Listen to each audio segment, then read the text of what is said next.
Olá, pessoal, sejam bem-vindos a mais um podcast do Árvore do Futuro. Hoje a gente vai falar sobre agronegócio, sustentabilidade e liberdade econômica. E a nossa convidada para falar sobre esse tema é a Cláudia Costa, que é formada em Direito pela PUC de São Paulo. Ela é MBA em Gestão Empresarial pela Fundação Getúlio Vargas, tem mestrado em Direito Internacional pelo Graduate Institute of International and Development Studies em Genebra, tem 8 anos de experiência em Direito Societário, Mercado de Capitais e Operações Financeiras, com foco em empresas do agronegócio, e também tem experiências com as regras da OMC, em comércio internacional, em agricultura e soluções de controvérsias. Além de tudo isso, ela também apresenta o podcast 4.0 no campo do Livres, né, que está sempre aí falando sobre o agronegócio, sobre a agricultura aqui no Brasil. E, Cláudia, seja bem-vinda, pode ficar à vontade de dar um oi para o nosso público. Obrigada, Evelyn. Obrigada a todos da Árvore do Futuro. Quero agradecer muito a oportunidade de estar aqui falando com vocês hoje. Como eu te falei, eu adoro, acompanho muito o perfil. Acho que vocês fazem um conteúdo de muita qualidade, principalmente para comunicar o agronegócio para fora do campo, que é super importante. Obrigada. E a gente está sempre, né, buscando realmente isso, né, de pesar o agronegócio brasileiro em relação à sustentabilidade, né, que é o nosso motivo principal, de uma maneira justa, né, para que as pessoas possam realmente defender o meio ambiente sabendo o que realmente está acontecendo aqui. E aí é justamente por isso que a primeira pergunta que eu tenho para você hoje é a nota que você dá em relação à sustentabilidade do agronegócio brasileiro, né, de 0 a 10, e por que você dá essa nota, né? Por que você acha que se está bom, se está ruim? Pode falar para a gente? Bom, eu acho, fazendo uma análise geral do agronegócio, eu daria uma nota atualmente, uma nota 8. Por quê? Bom, para começar, acho que não dá para falar de outra coisa do que o nosso Código Florestal. O nosso código atualmente obriga as nossas propriedades privadas a terem pelo menos 20% de área destinada à reserva legal, chegando até 80% na Amazônia Legal. Sendo que eu acho que é muito importante a gente pensar que a Amazônia Legal ela é muito maior do que o bioma amazônico. Bom, por causa dessa obrigatoriedade, segundo dados levantados pela Embrapa, hoje 25% do território nacional é a área preservada dentro de propriedades privadas. Além disso, a gente consegue, através dos nossos métodos de plantio, ter de 2 a 3 safras por ano em uma mesma área. Isso faz com que a gente consiga ter uma produtividade maior, produzir mais, sem desmatar novas áreas. Bom, falar um pouco também de algumas técnicas que a gente tem visto atualmente, como a integração lavoura-pecuária-floresta. Eu sou apaixonada pela integração. Através da integração, a gente consegue fazer 3 plantios em uma área, né? Ter uma safra, ter uma floresta plantada, eucalipto, e depois que você colhe, você ainda coloca a pecuária. Bom, através disso, atualmente, a gente consegue ter produções de baixo carbono, chegando até uma produção pecuária de zero carbono, como foi, por exemplo, o selo da Marfrig. Juntando tudo isso, a gente tem uma matriz energética sustentável. 46% da energia que a gente usa aqui no Brasil, ela é renovável. A gente usa biocombustível, a gente usa biogás, a gente tem hidrelétrica e a gente tem investido muito em energia eólica e solar. E para falar um pouco de biocombustível, a gente tem aqui no Brasil uma produção e um consumo alto de etanol. O etanol, através de em todo o seu processo de produção, ele emite até 90% menos gases de efeito estufa se fazer uma comparação com a gasolina. E bom, só um título de comparação, São Paulo, que é uma mega metrópole, ela tem uma qualidade de ar imensamente melhor do que outras como Pequim e Nova Delhi, que não usam esse carro a etanol igual a gente usa aqui no Brasil. Atualmente, recentemente, a gente teve a aprovação do PSA, né, que é o Programa o Pagamento de Serviços Ambientais. Apesar de alguns vetos que tiveram, que estão sendo discutidos, essa lei ela vai incentivar a preservação, porque ela consegue fazer um pagamento pelos serviços ambientais feitos pelas pessoas privadas, além dos já obrigatórios por lei. Bom, só para terminar, assim, as coisas boas, vou falar um pouco das coisas ruins também. Bom, acho que a nossa sustentabilidade ela é reconhecida não só pela gente, como é reconhecida também por órgãos internacionais. Não à toa como a OCDE e a FAO, elas fizeram um levantamento que até 2050 o mundo vai ter que aumentar a sua produtividade em 60% para conseguir suprir a demanda mundial de alimentos. E de acordo com essas organizações, o Brasil tinha que aumentar em 40% a sua produção. E por que o Brasil tinha que aumentar tudo isso? Bom, porque a gente tem uma agricultura sustentável, a gente consegue aumentar a nossa produção sem cortar uma única árvore, a gente tem mão de obra disponível e qualificada, a gente tem, devido às tecnologias que a gente emprega no nosso país, e como eu falei, com uma produtividade alta. Mas nem tudo são flores no nosso país.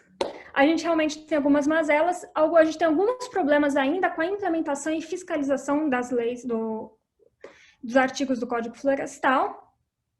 E a gente tem uma grande questão, que eu acho que atualmente uma das maiores questões, que é a regularização fundiária.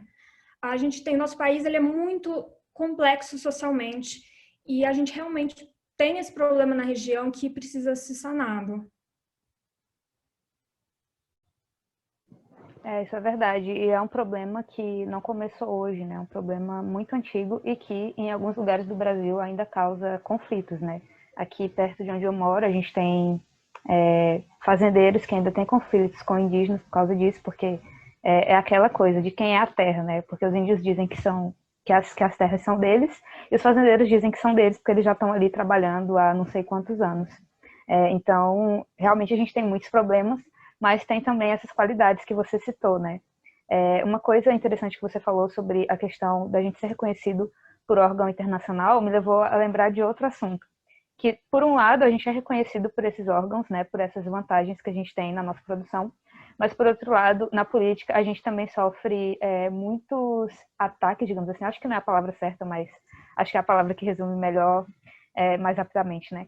E a gente tem essa questão de uma falta de sustentabilidade do Brasil, né, na produção brasileira, que está sendo discutida lá fora, né? Inclusive, tem político aí falando para não comprar soja do Brasil, porque está desmatando a Amazônia. Por outro lado, a Embrapa estima que a gente pode, acho que dobrar, mais do que dobrar, a nossa produção de soja sem pressionar, acho que eu vou até fazer um parênteses aqui, né? Porque tem uma diferença entre desmatar e pressionar, né? Porque a gente pode desmatar, que é realmente tirar aquela cobertura florestal, e pressionar, que é quando está prejudicando a floresta sem estar realmente tirando ela dali necessariamente. E a gente pode aumentar a nossa produção sem sequer pressionar a floresta, né? Então acaba que são vários cenários ao mesmo tempo, né? Acaba sendo bem um pouco complexo também, até para quem não faz parte da produção agrícola, né? Quem só consome e quem só recebe as informações entender melhor o que está acontecendo, né? Em relação ao que você estava falando agora, só um comentário rápido. Em relação à soja, a gente tem algo aqui no Brasil que é a moratória da soja, que eu não sei se todo mundo conhece. Na verdade, foi algo que surgiu da iniciativa privada, que as empresas se comprometeram a não comprar soja de área desmatada, tanto legalmente, como você falou, existe possibilidade sim de desmatamento legal e nem de desmatamento ilegal. Então, certamente a soja que chega na Europa não é uma soja de vinda de área de desmatamento, porque em nenhum momento ela vai ser vendida para lá. E eu acho, conversando com algumas pessoas, uma frase que já me chamou muita atenção é que o Brasil ele não precisa da produção que tem na Amazônia. Na Amazônia eu digo na floresta, não no bioma. Não, na Amazônia legal, desculpa. Mas a região precisa dessa produção. Então, realmente, é bem o que você falou. E a gente ainda tem muitos mitos em relação a isso, né? Porque muita gente acha que onde tem a plantação de soja na região norte do Brasil, os fazendeiros chegaram lá e derrubaram a floresta para plantar a soja. Talvez alguém tenha feito isso, mas assim, na maioria dos casos não é o que acontece, né? Isso eu falo assim, até de observar mesmo onde eu moro, porque eu moro no Maranhão, mas eu moro na região amazônica e é bem perto do Pará. E aí, quando eu vou para o Pará, eu vejo aqui perto da minha cidade já, né, próximo daqui, a plantação de soja, onde antes não era soja. Eles não derrubaram floresta para plantar soja ali, ali já não tinha floresta. E o que acontece na minha cidade? Hoje, infelizmente, por um lado, né, infelizmente que eu digo, a gente não tem mais a floresta de pé na maior parte da minha cidade, né, a floresta amazônica. E por outro lado, a gente tem uma grande plantação de eucalipto. E muita gente olha aquela plantação e acha que que as empresas, né, chegaram derrubando a Amazônia para plantar eucalipto ali, mas não foi o que aconteceu. Já eram áreas que não tinha mais Amazônia. E aí as empresas arrendaram terra dos fazendeiros para poder plantar o eucalipto, né? E é algo que muitas vezes os ativistas ambientais criticam sem reconhecer esse lado também, né? Que na verdade aquela terra ela ganhou um outro uso, né? Que antes, mas que já era desmatado, né? Sim, sim. É bem isso. E você já citou um pouquinho da questão da lei, né, sobre a área que tem que ficar preservada, se não me engano é a Uhum. lei 2.651, né, que você estava falando. E aí, até para recapitular para quem está ouvindo a gente, né, essa lei, ela estabelece que toda fazenda deve manter uma porcentagem de área preservada em seu interior, né, no caso a reserva legal, e na Amazônia Legal esse percentual é de 80% e no Cerrado é de 35%. Você acha que essa porcentagem, né, ela é suficiente? E como anda o cumprimento dessa legislação, né? Porque por um lado a gente ouve muito falar assim, as leis do Brasil são ótimas, mas na prática elas não são seguidas. O que você acha disso? Bom, igual você falou, ela obriga a ter no mínimo 20% até 80% de reserva legal. Fora também tem outras áreas, tem as áreas de preservação permanente, então esse percentual pode ser mais alto. Eu acho que sim, é suficiente. Nenhum outro país tem uma lei tão rígida para as propriedades rurais e às custas do proprietário quanto a nossa. Bom, como eu falei na pergunta anterior, a Embrapa estima que 25% de todo o território nacional é área destinada à preservação em propriedades privadas. Isso significa que 219 milhões de hectares dentro de propriedades privadas estão destinadas à preservação de matas nativas.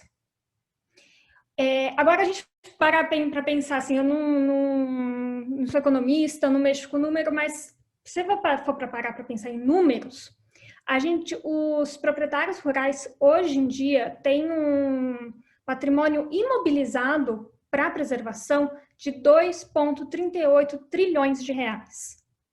E não só isso, como eles precisam preservar as próprias custas, ou seja, ainda tem um outro valor que os próprios proprietários destinam para preservar essas áreas. Bom, a gente ainda precisa melhorar, como eu falei, ainda muito a implementação do Código Florestal. Atualmente, os proprietários precisam todos se cadastrar no CAR, né, que é o Cadastro Ambiental Rural, e no CAR eles mostram a área da sua propriedade e qual a porcentagem que ele tem de reserva legal e quanto eles deveriam ter. Contudo, como nem tudo são flores no Brasil, como todo mundo sabe, a gente ainda não regulamentou o PRA, que seria o próximo passo do CAR. O PRA é o Programa de Regularização Ambiental, que seria exatamente se você não tem a reserva legal que você deveria ter, como que você vai regularizar a sua área?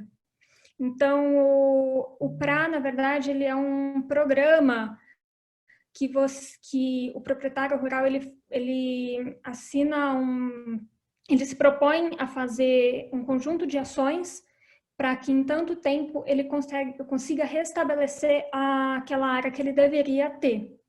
Eu perguntei se isso era suficiente, né? Porque a gente tem áreas que, quando essa lei foi aprovada, né, ela já era desmatada mais de 80% em áreas de produção, por exemplo, na Amazônia. E o cerrado também, né, que é o bioma mais ameaçado do Brasil.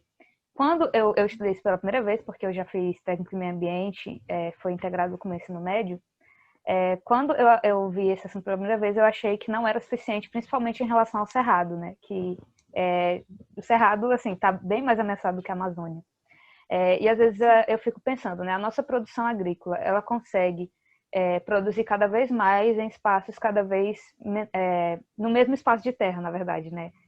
Eu ia dizer em espaços cada vez menores, mas talvez isso não fosse o suficiente para deixar isso claro. E nos países ricos que conseguiram preservar, né, a sua natureza depois que eles melhoraram a produção, eles voltaram a aumentar a área de preservação, né? Tem floresta nativa crescendo de novo. Você acha que isso poderia acontecer no Cerrado, por exemplo, que é um bioma que é pouco falado, né, sobre o desmatamento dele, pelo menos se a gente comparar com a Amazônia?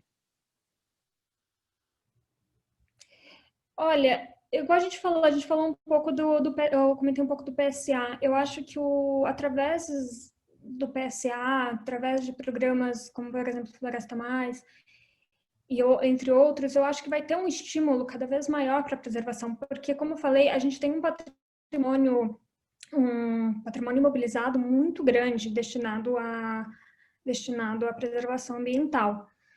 E o PSA, ele é um mecanismo para estimular ainda mais a preservação, porque só vai entrar dentro do programa, óbvio que o programa tem 1001 requisitos, quem quiser pode ler a lei, que vai ter lá os requisitos para você entrar, ser apto a entrar no programa, mas o que ele destina olha, se você preservar além do que você deveria, você vai ser ressarcido por isso. Então, talvez sim, a gente vai ter um processo que talvez as propriedades vão ter um pouco a mais do que deveriam ter. Então, isso vai ser algo, talvez algo natural que possa acontecer, porque, igual eu falei, atualmente, acho que os nossos números, nenhum outro país vai conseguir bater um patrimônio mobilizado tão grande quanto a gente tem dentro de propriedades rurais. Então, Cláudia, algo que deu o que falar, né, ainda sobre esse assunto de preservação e legislação, foi a MP 910 de 2019, né, a da regularização fundiária. Ela perdeu a validade e o assunto está voltando à tona por causa disso. Mas antes da gente falar do novo texto, do fato dela ter perdido a validade, eu queria saber se você acha que essa MP ela beneficiava a grilagem e ameaçava os índios, né, que são duas das principais críticas que ela recebeu. E com o novo texto, eu vi uma estimativa de que 480 mil propriedades seriam regularizadas, 300 mil só na Amazônia. E aí eu queria saber, né, se esse novo texto seria um avanço ou se ele seria ruim. Bom, acho que, como eu falei antes, a questão da regularização fundiária, ela é de extrema importância no nosso país. Eu acho que a gente não consegue falar de preservação ambiental na Amazônia, sem falar de sustentabilidade, sem antes a gente tratar desse assunto, que é a regularização fundiária. Eu não sei se todo mundo conhece a história, mas muitas famílias foram estimuladas a se mudarem para a região amazônica para povoar a região.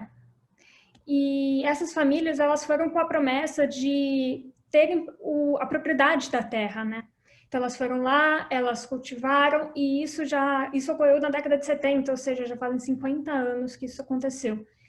E até hoje essas famílias estão lá, estão cultivando, estão plantando, estão vivendo e não têm uma propriedade, não tem o título da terra.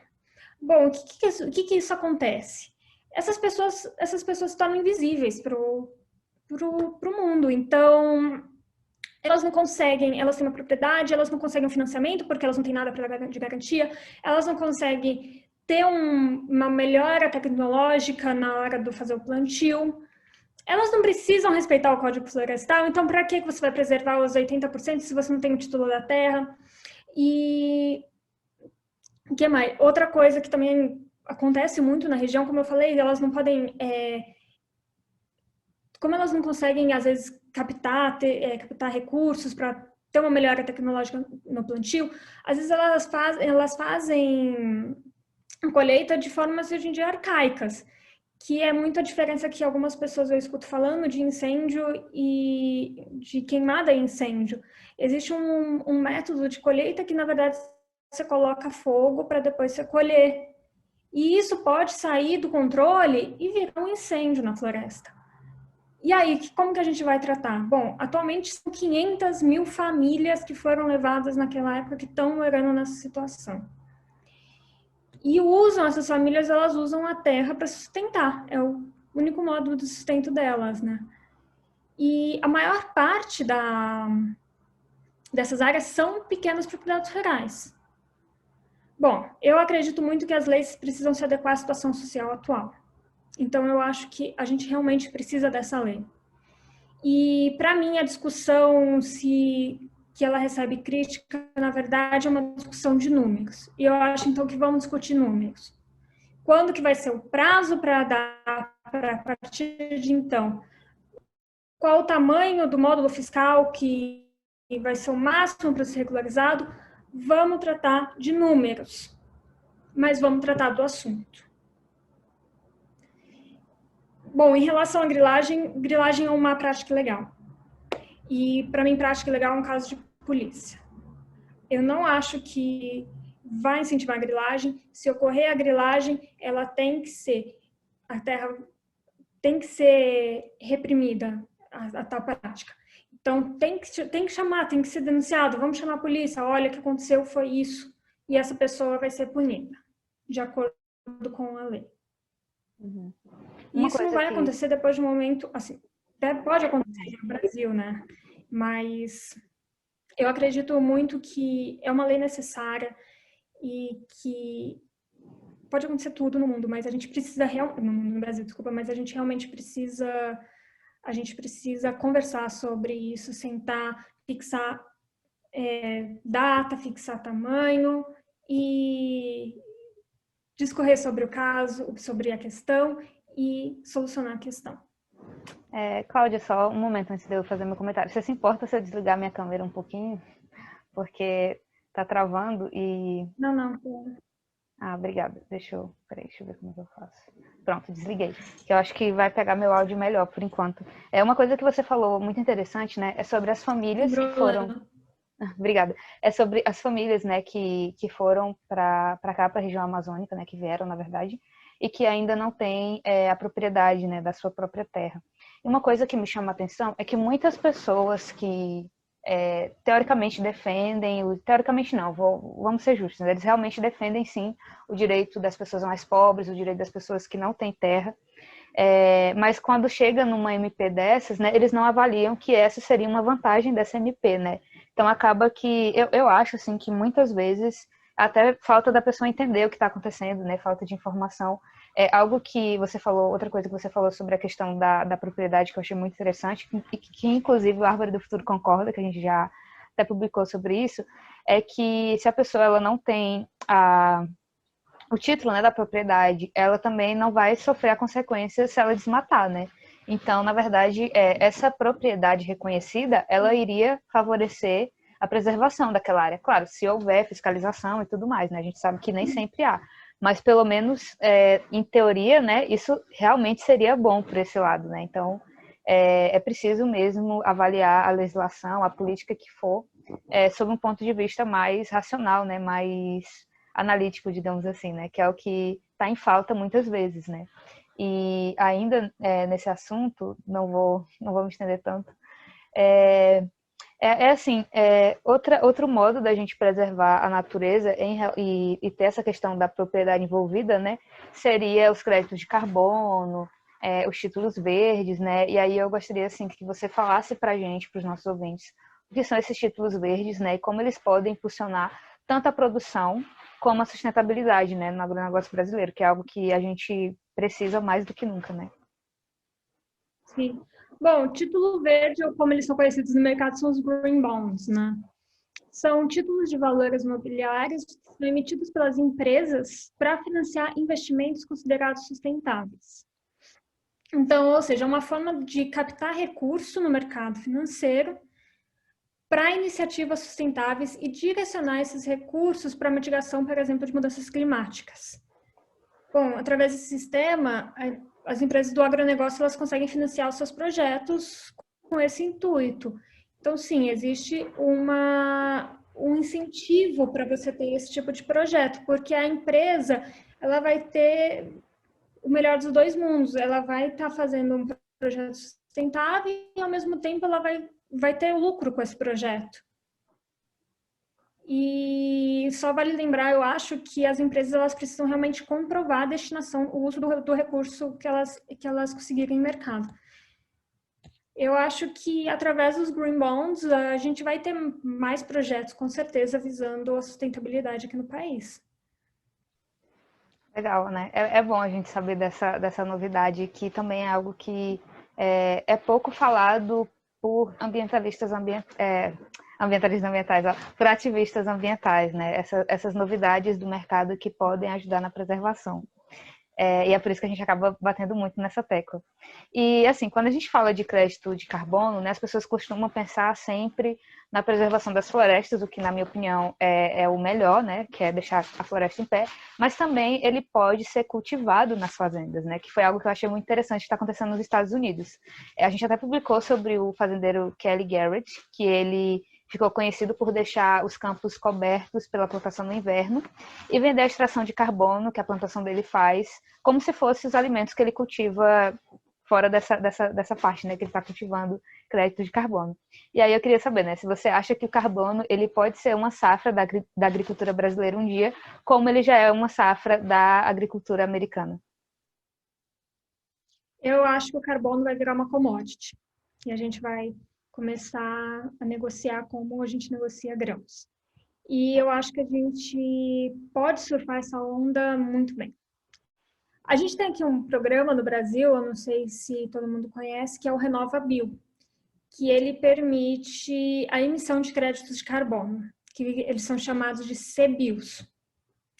Eles são emitidos pelas empresas de biocombustíveis e comercializados na Bolsa de Valores, na B3, na verdade. O CBIO ele é um título de descarbonização do programa RenovaBio. E o que é feito? É feita uma auditoria para verificar o balanço de CO2 pela produção de biocombustível, e a cada 1 tonelada de CO2 sequestrada, através da produção, a unidade produtora de biocombustível ela pode emitir um título de CBIO. E esse título vai ser comercializado na B3.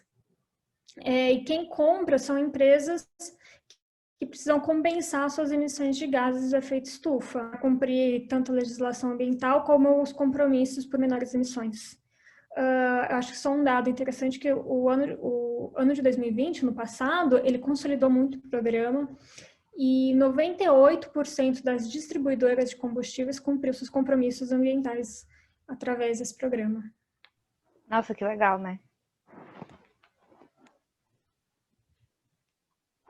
É uma novidade realmente muito boa para o meio ambiente, né? Porque a gente fala muito assim de o carbono, a gente tem uma grande pegada de carbono nos carros ou no gasto de energia que a gente tem, mas é bom que as pessoas saibam também as alternativas que a gente tem para diminuir essa pegada, né? Para compensar essa geração de carbono que a gente faz, né?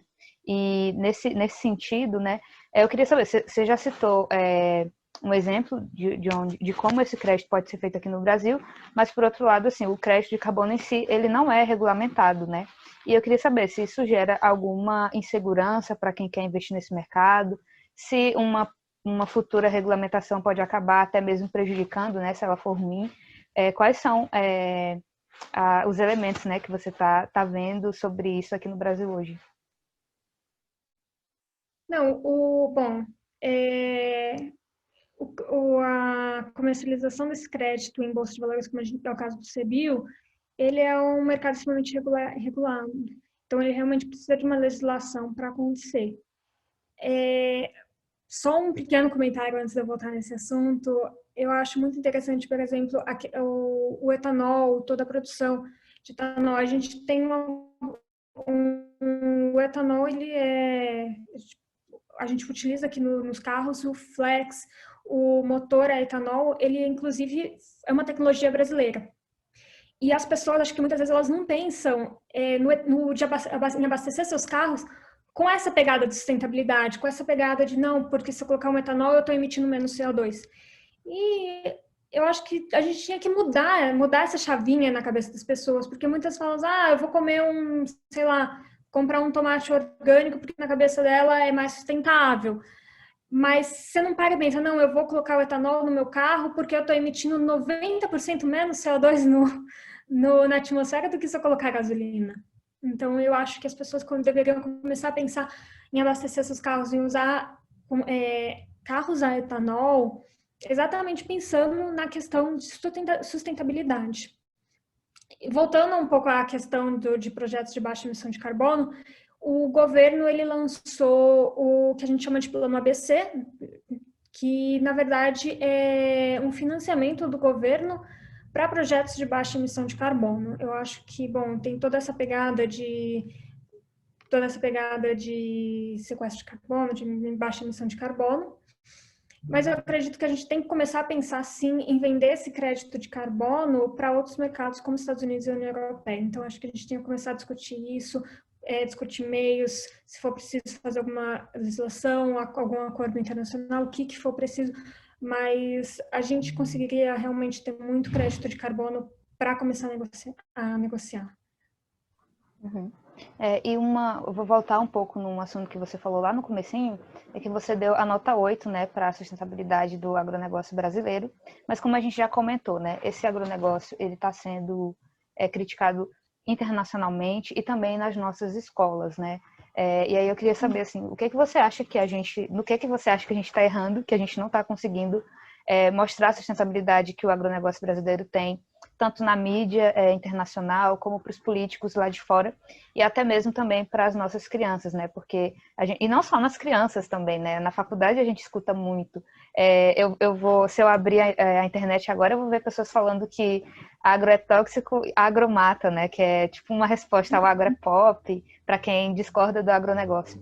E aí, assim, como que você vê nessa questão, como que você acha que a gente devia se portar, né? Inclusive, eu até te peço também um conselho, né, para o Árvore do Futuro, que é uma página de ambientalismo que está mostrando as vantagens que o agronegócio tem no sentido de sustentabilidade, e a gente está sendo constantemente atacado por isso, né? Vocês são financiados por grandes empresas do agronegócio, não sei o que lá. Bom, eu acho que o que a gente falha é em comunicação. Hoje em dia é tudo uma construção de narrativa e a gente tem perdido muito essa guerra. Essa guerra não, vou chamar de essa batalha. Antes de eu falar um pouco de comunicação, você falou das escolas. Eu queria só falar de um programa que é muito interessante, que eu vi uma apresentação essa segunda, até vou abrir o material aqui, que chama De Olho no Material Escolar, que são pais e mães realmente de alunos que, olhando o material escolar dos seus filhos, ficaram muito preocupados com o conteúdo que estava nas apostilas. Porque, na verdade, o que a gente vê hoje é fruto do que muito foi aprendido na escola. E na escola tem, porque o fazendeiro é ruim, o fazendeiro ele desmata, o fazendeiro ele toda a questão do fazendeiro, os seus funcionários. E, bom, realmente a gente tem que começar a olhar e falar, olha, não é bem assim, né? Pode ter sido uma época dos engenhos, dos açúcares, foi. Eu acho que hoje em dia, eu até escrevi um texto uma época falando sobre isso, conheço algumas propriedades rurais, eu ando um pouco e nunca vi, por exemplo, em nenhuma propriedade rural, hoje em dia, jagunços com armas olhando os outros funcionários trabalharem, entendeu? Então, não é mais a realidade. Não dá para falar que não é a realidade de nenhuma propriedade rural, porque a gente tem, se não me engano, 4 milhões de produtores rurais no Brasil. Então, é muita gente. Mas é muito legal realmente esse projeto que chama De Olho no Material Escolar. Eu acho que quem puder dar uma procura. Ele é da Letícia Jacinto e da Ellen Jacinto, que são duas produtoras rurais. É muito interessante. E para falar um pouco de comunicação, que falar onde a gente está perdendo a batalha, a gente está perdendo realmente na comunicação. Eu acredito muito que a gente tem que parar de ser reativo, porque o agro está tudo dando certo, a gente tem quem compra, porque quem compra sabe, a gente tem rastreamento hoje, e as pessoas começaram, acho que, a falar, deixa eu falar, tô continuando a vender o meu, tá tudo indo bem. E aí vem algumas grandes questões e aí o agro reage. Acho que a gente tem que mudar, a gente tem que virar essa chave. E aí a gente tem que parar de reagir e começar a agir. Então a gente tem que, tanto em nível nacional quanto em nível internacional, porque a gente leva porrada de todo lugar. E eu acho que, inclusive, o setor privado tem que fazer muito isso. Não tem que jogar só a responsabilidade de falar, olha, deixa o governo tem que ir lá, tem que falar. Não. Como que as empresas podem começar a fazer construir essa narrativa, né?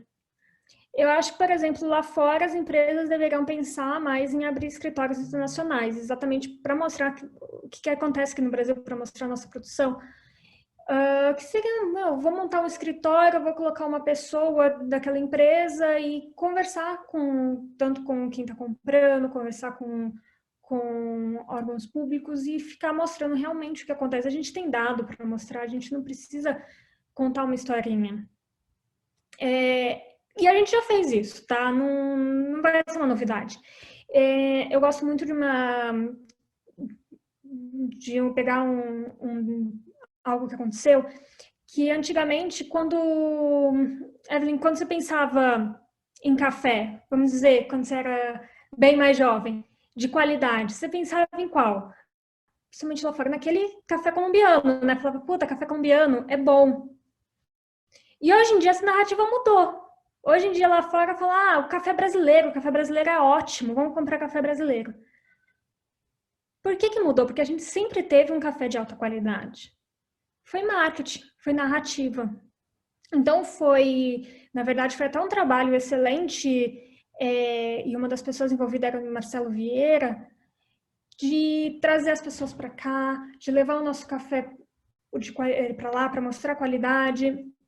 E uma coisa, bom, que eu acho interessantíssima, a Illy, que é uma marca de café reconhecida mundialmente, um café italiano, só um detalhe, a Itália e a Alemanha são os maiores exportadores de café moído, sendo que eles não têm um pé de café plantado lá. Como que eles fazem isso, né? Comprando da gente, comprando da Colômbia, comprando grãos de café. A Illy, ela tem um escritório aqui no Brasil. O que ela faz? Ela faz um concurso entre os produtores de café, em que eles levam o seu café, eles provam, selecionam os seus cafés de melhor qualidade daquele ano e aí fecham um contrato para comprar aquele grão de café para levar o grão na Itália e desde a Itália exportar um café de altíssima qualidade, que na verdade é um café brasileiro. E o que aconteceu aí? Foi, na verdade, uma mudança de narrativa, que é o que o agro inteiro está precisando fazer. Bom, acho que como você falou, eu tive uma pequena experiência lá fora, que eu fiz o programa de formação na Missão do Brasil junto ao IMC. E eu lembro muito de conversar com um adido agrícola da época, e ele falava muito do setor privado australiano. Ele falava, nossa, é muito interessante como eles são, quando saiu da Austrália, da porta para fora, como eles são unidos, como eles têm uma mesma narrativa, como eles estão em sintonia.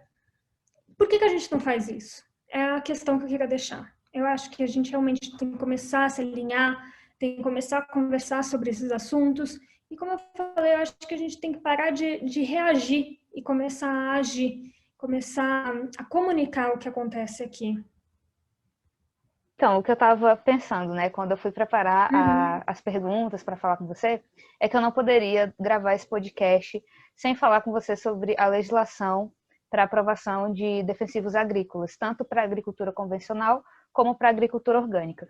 Quando eu estava estudando esse assunto, eu sempre procuro ver assim, fontes, né, de especialistas falando sobre ele, em vez de ver só as críticas de ativistas, né? E uma coisa que eu achei interessante num texto da bióloga Natália Pasternak, né, que está sempre na televisão, acho que quem está ouvindo conhece ela, é que a regulamentação para os defensivos orgânicos, ela não passa por critérios de efetividade no combate às pragas, nem de segurança para o consumidor, agricultor ou meio ambiente. E, por outro lado, muitos ativistas ambientais defendem a agricultura orgânica e falam como se qualquer agroquímico fosse aprovado para a agricultura convencional. E eu queria saber, né, como que você avalia a regulamentação brasileira sobre esses produtos agrícolas convencionais e orgânicos em relação aos defensivos, né? Eu acho que você tocou num assunto que é onde se encontra um dos maiores mitos dentro do agronegócio. Não é porque é orgânico que é melhor ou que é sustentável. E também não se pode usar qualquer defensivo sem nenhum controle nas lavouras, né, defensivos agrícolas, né? Ou que o uso de defensivos significa que são ruins para a nossa saúde, que são tóxicos, que são ruins para o meio ambiente. Eu acho que ambas as produções, tanto a orgânica quanto a não orgânica, elas são legítimas, são importantes, mas para mim, eu tenho que a produção orgânica é uma produção de nicho. A gente não teria, isso é fato, área suficiente para alimentar o mundo com uma produção totalmente orgânica. Por quê? Porque precisa de mais área de plantio, requer mais mão de obra. Além de que a produção orgânica é uma produção mais cara. A gente vai chegar um alimento para o consumidor, um alimento mais caro, porque, obviamente, o produtor vai incluir todos os custos que ele tem dentro daquele produto. E as pessoas de baixa renda, como que elas vão fazer? Vão parar de se alimentar? Bom, a gente tem que pensar que a gente tem que alimentar 7,8 bilhões de pessoas no mundo inteiro, né?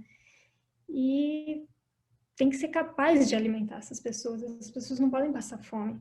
A gente tem que pensar uma coisa que não é porque é orgânico que não pode ser usado nenhum tipo de defensivo químico, né, naquela produção, né? A gente tem que pensar que sim, se usam algumas substâncias, como é o caso do cobre e do enxofre. E elas são usadas e o alimento não deixa de ser orgânico. E às vezes ela consegue ser infelizmente, mais nociva tanto para a saúde quanto para o meio ambiente. E eu acho também que vale lembrar, se você for parar para pensar toda na questão de sustentabilidade, como a produção orgânica, ela requer uma maior área para ser produzida, ela requer mais água, ela requer mais energia, obviamente não quer dizer que ela é mais sustentável. Você está usando todos esses recursos. E, bom, falar um pouco de defensivo agrícola.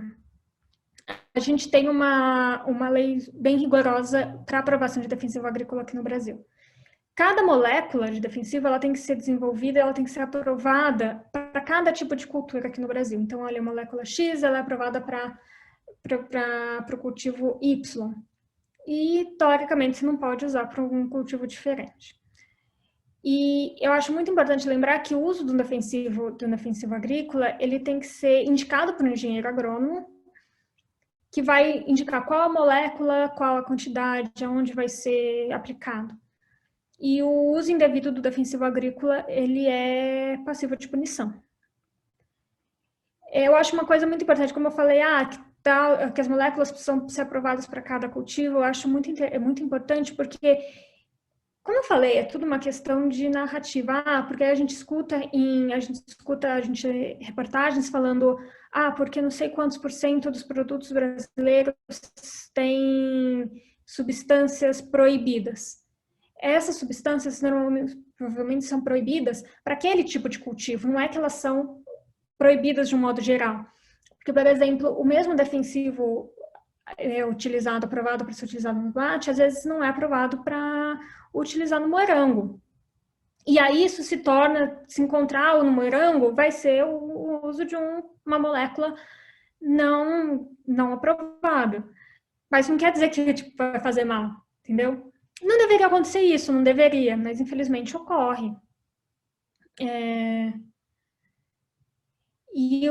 Bom, além disso, de acordo com a nossa lei atual, a gente não pode aprovar uma molécula nova se ela for mais tóxica do que as que a gente já tem no mercado. Outra manchete que eu acho que a gente vê muito, que eu acho muito importante falar, é o seguinte, porque o Brasil usa defensivos agrícolas que não são aprovados na Europa.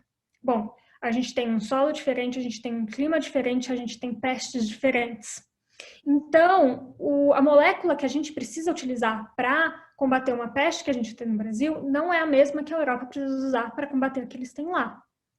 Por isso que realmente a gente tem moléculas não aprovadas na Europa, porque eles não precisam. O contrário é verdade também. Fora que eu acho muito importante as pessoas pararem para pensar que a gente está num país de clima primordialmente tropical. Então, a gente tem sol o ano todo, a gente tem mais pestes. E eles estão num clima temperado. Eles têm, acho que um dos melhores pesticidas que existe, que é o frio, é a neve. Então, durante o que? 4 meses ao ano, eles não vão ter esse problema. E aí, quando eles plantarem, também não vai ter, porque até começar, o processo vai demorar um tempo. Uhum. Você Bom, citou eu acho que uma... Desculpa, pode falar.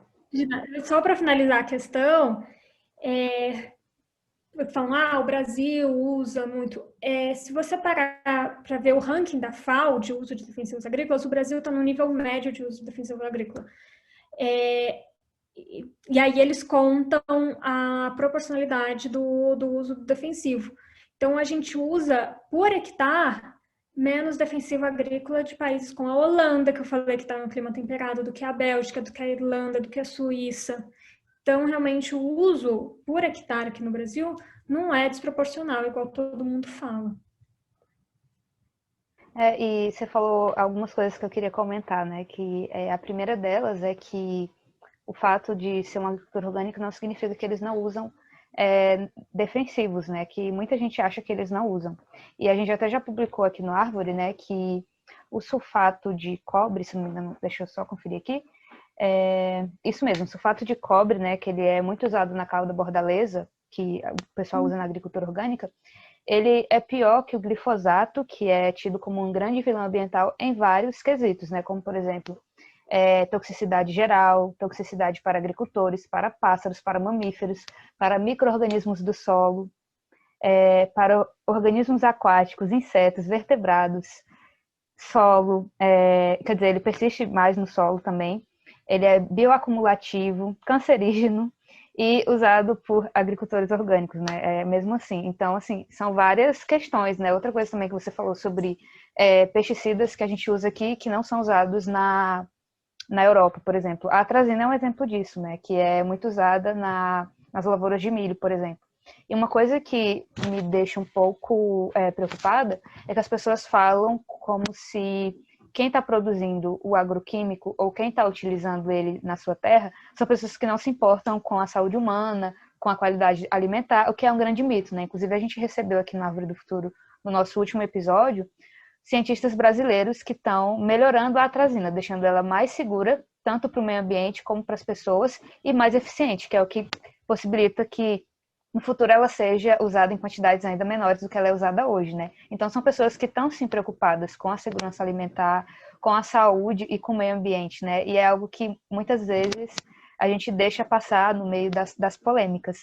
E uma coisa que eu queria, a gente acabou falando muito, né, sobre esse assunto, mas eu queria fazer mais uma pergunta, se você acha que a legislação para aprovação de defensivos químicos, né, para a agricultura convencional, ela é mais rígida do que para a agricultura orgânica. Não, com certeza. A gente tem inclusive a gente tem uma agricultura, para aprovação de uma nova molécula, hoje em dia demora quase 10 anos. E a gente acaba chegando até com tecnologia defasada. A gente precisa realmente melhorar, ter uma desburocratização, mas ao mesmo tempo lembrando, ninguém quer trazer moléculas mais tóxicas do que as que a gente já tem no mercado, só querem, às vezes, tecnologia, pensar um defensivo, as pessoas têm que pensar sempre toda a tecnologia, toda a pesquisa que tem por trás daquela molécula desenvolvida, que levou muito tempo e, na verdade, é para desenvolver um produto mais eficaz e menos tóxico. Então, é muito bom a gente ter cada vez mais tecnologia nessa área e receber moléculas novas, mas, obviamente, sem parar para pensar que a gente tem que proteger a saúde humana e que a gente tem que trazer cada vez mais coisas menos tóxicas. Uma coisa que você falou, meio ambiente, eu acho que é muito bom lembrar que o produtor rural, a sua riqueza vem da terra, né? O seu, o seu ganha-pão está na terra. Então ele não quer, ele acho que ele é o mais interessado em preservar a água, preservar o meio ambiente, preservar a terra, porque ele sabe que se ele não fizer isso, a sua riqueza vai acabar eventualmente. É o que aconteceu historicamente no Brasil, quando na época do começo dos plantios de café, a gente plantava pés de café sem pensar na sustentabilidade, sem pensar na terra, e as terras começaram a ficar menos produtivas. E hoje em dia a gente já tem essa consciência. Então, o produtor rural com certeza, ele é o mais preocupado, ele é o mais interessado nessa questão. E, assim, você citou essa questão de como você vê o produtor rural, né, que você não vê ele como um vilão, mas muitas vezes o ativismo ambiental, na maior parte do tempo, enxerga ele como um grande empecilho para a preservação do meio ambiente. E eu queria saber, né, se você acha que essa comunicação da maioria dos ativistas ambientais, eu vou falar a maioria porque eu sei que não são todos, eu não quero ofender quem não faz isso, mas assim, eu queria saber como que você analisa, né, essa comunicação deles em relação aos produtores do agronegócio, né? Você acha que eles estão conseguindo incentivar a sustentabilidade ou eles só estão gerando raiva? Enfim, como que você avalia essa comunicação deles? Bom, eu acho que eles tentam passar algo que às vezes eles não estão indo lá para ver o que está acontecendo na verdade. E eu acho que é muito bonito você falar hoje, porque vamos proteger a Amazônia. Todo mundo quer proteger a Amazônia. Tipo, a Amazônia ela tem uma biodiversidade importantíssima. Então, eu acho que é uma questão de pegar, eu acho, assim, o que eu mais queria é falar, olha, você que está falando mal, vem cá, vamos conhecer um produtor sério. Vamos lá ver o que ele está fazendo, todas as iniciativas. E hoje em dia a gente está começando a ter comunicadores já do outro lado. Eu vou até citar uma, a Camila Teles, ela está fazendo um trabalho muito interessante. E aí ela começou a pegar, agora no canal dela no YouTube, casos exatamente de produtores que, para você ver, ela vai até o produtor e vê as questões, o que ele faz para preservar o meio ambiente, né?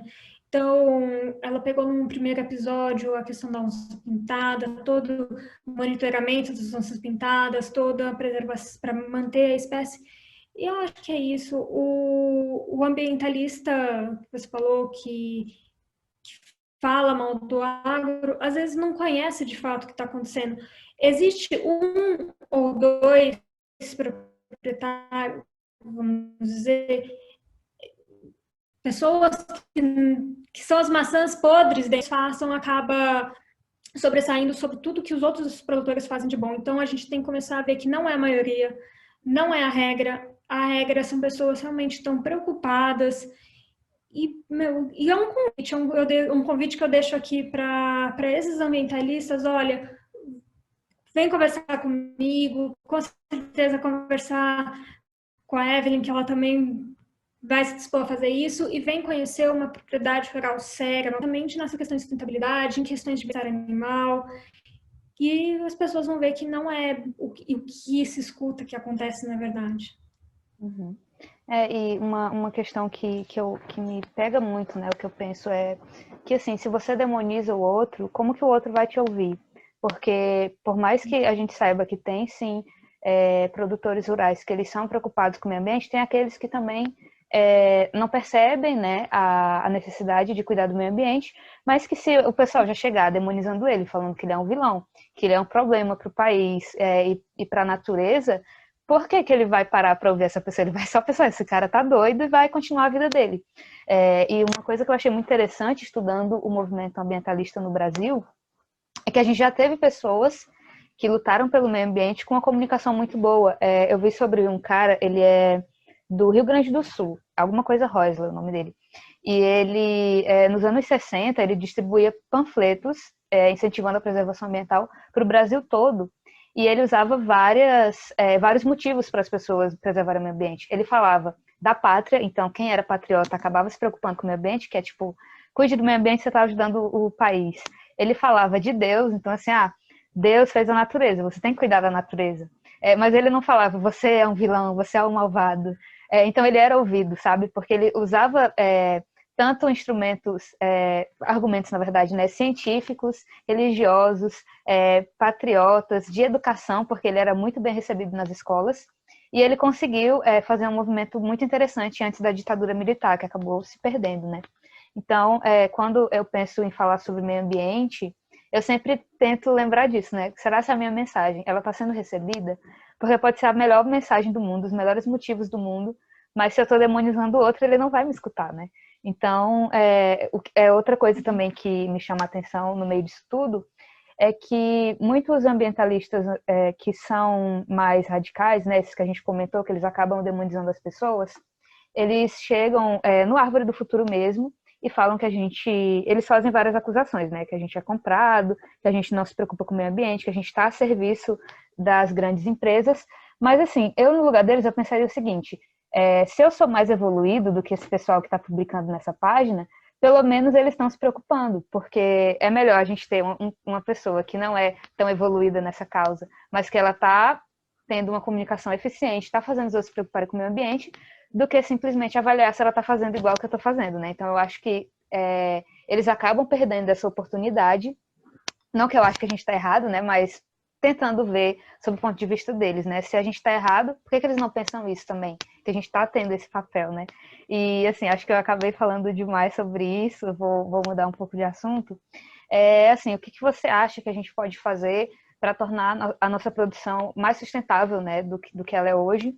E ao mesmo tempo atender às demandas das pessoas, né? Porque as pessoas não vão parar de comer, não vão parar de comer carne, alguns até param, mas a maioria não vai, não vão parar de dirigir, por exemplo. Então, assim, quais são as alternativas, né, que você acha que a gente pode recorrer para poder continuar aumentando a nossa produção e respeitar o meio ambiente ao mesmo tempo? Bom, só para fazer um último comentário do que você tinha falado anteriormente, foi o que eu acho que eu já falei. A gente tem 4 milhões de produtores rurais, realmente acontece de tudo, né? Então, não dá para você pegar uma ação ruim de um ou dois e generalizar. Tem coisas ruins, mas tem muita coisa boa, que eu acho, para mim, é a regra. Bom, para melhorar o que a gente tem hoje, primeiro que a gente tem que melhorar a fiscalização do nosso Código Florestal, que realmente ainda é um pouco defasado aqui no nosso país. A gente tem que relativamente novo. Então, o que aconteceu antes dele? Então, se aconteceu, se eu, por acaso tem uma fazenda que foi desmatada antes do Código Florestal, o PRA ele serve para você regulamentar aquela terra, né? Então, ele é muito importante para a gente conseguir restabelecer essas matas nessas fazendas que não tem áreas preservadas, mas precisa de uma lei regulamentando e muitos estados ainda não têm. Do que a gente já falou aqui, eu acho que regularização fundiária é de extrema importância, super necessária. A gente não vai conseguir falar de sustentabilidade na Amazônia, de preservação ambiental na Amazônia, sem antes tratar desse assunto. É um assunto ainda muito indigesto, mas que é um assunto. Outra coisa que a gente já falou aqui é regulamentar e começar a comercialização de crédito de carbono. A gente tem proporcionalmente uma produção de baixo carbono, a gente já consegue fazer produções de carbono neutro, então a gente vai surfar essa onda de uma forma maravilhosa. Então a gente, para incentivar isso, vamos começar a comercializar esses créditos de carbono, além do programa do RenovaBio que a gente já tem aqui no Brasil. Eu acho que a gente precisa muito começar, mais do que a gente faz, incentivar o desenvolvimento de pesquisas e tecnologias sustentáveis no nosso país, que só assim a gente vai conseguir evoluir nessa questão, porque vamos desenvolver tecnologias já de solo para o tipo de clima, para o tipo de cultivo que a gente tem no nosso país. E a gente precisa começar a comunicar melhor, que eu falei, a gente precisa comunicar melhor a importância do biocombustível, que foi o que eu falei do caso do etanol. Porque, por exemplo, na cabeça de algumas pessoas param e pensam, vou consumir um tomate orgânico porque ele é mais saudável. Não, vamos então começar a parar e pensar, não, eu vou abastecer meu carro com etanol porque ele é mais sustentável. E pensar também em infraestrutura. A gente precisa ter uma rede ferroviária melhor no nosso país, a gente precisa usar mais as nossas hidrovias. Bom, a gente tem realmente, a gente falou aqui, todo esse podcast foi habilidade dentro do agro, a gente tem muita coisa boa, mas eu acho que a gente ainda pode melhorar muito e a gente precisa conversar sobre isso. Obrigada, Cláudia, por É, ter vindo hoje aqui no nosso podcast, compartilhar um pouquinho do seu conhecimento com a gente, né? Foi uma conversa assim, muito produtiva. A gente acabou falando sobre vários temas relacionados à sustentabilidade e agronegócio, né? Nesse espaço assim, de menos de uma hora. E é isso, né? Eu quero te agradecer e dizer que assim, as portas do Árvore estão abertas para você. E também quero agradecer a todos que nos escutaram até aqui, né? Muito obrigada. obrigada, Evelyn, por ter aberto esse espaço e obrigado a todos também. Estou super disponível para quando você precisar ou quando qualquer pessoa quiser debater esses assuntos e conversar sobre isso, falar comigo. Obrigada, a gente que agradece. Até a próxima, pessoal.